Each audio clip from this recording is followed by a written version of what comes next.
CCTV footage کی مدد سے پنجاب اسمبلی میں اہلکاروں پر تشدد کرنے والے ارکان اسمبلی کی شناخت مکمل۔ قلعہ گجر سنگھ پولیس نے گرفتاریاں شروع کر دی۔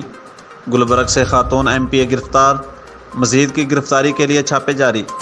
فیاض الحسن چوہان، عمر تنویر، رانا شہباز، خیال کاسرو، حافظ عمار یاسر سمیت دیگر شامل۔ چشتیہ میں ایک اور ہوا کی بیٹی درندگی کا نشانہ بن گئی۔ گھریلو ملازمہ نیاز بی بی کا کہنا ہے کہ مالک کئی ماہ تک ہوس کا نشانہ بناتا رہا۔ متاثرہ کی تھانہ شہر فرید FIR درج تو ہوئی مگر تاحال کوئی کارروائی نہ ہو سکی۔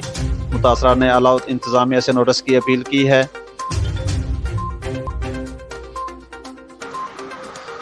ایڈوائزر وفاقی موت سے ملتان، محمود جاوید بھٹی کا وافدہ آفس پاک پتن کا دورہ۔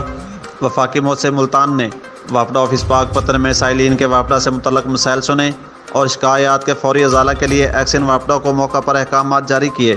ایڈوائزر وفاقی موصف کا کہنا تھا کہ وفاقی موصف پاکستان کا مقصد عوام کو انصاف ان کی دہلیز پر فراہم کرنا ہے۔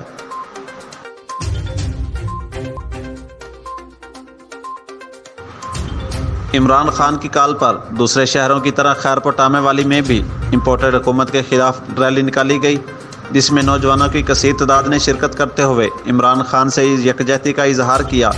ریلی سے خطاب کرتے ہوئے مقررین کا کہنا تھا کہ ہم کسی صورت بھی امپورٹڈ حکومت کو قبول نہیں کریں گے اور اس حکومت کے خاتمے تک ہم چین سے نہیں بیٹھیں گے۔ یہ ملک نواز، اس سے بڑی غلامی اور کیا ہوگی کہ ضمانت پر رہا باپ وزیر اعظم اور بیٹا وزیر اعلیٰ بن چکا ہے۔ ہم اس حکومت کا مکمل بائیکاٹ کرتے ہیں۔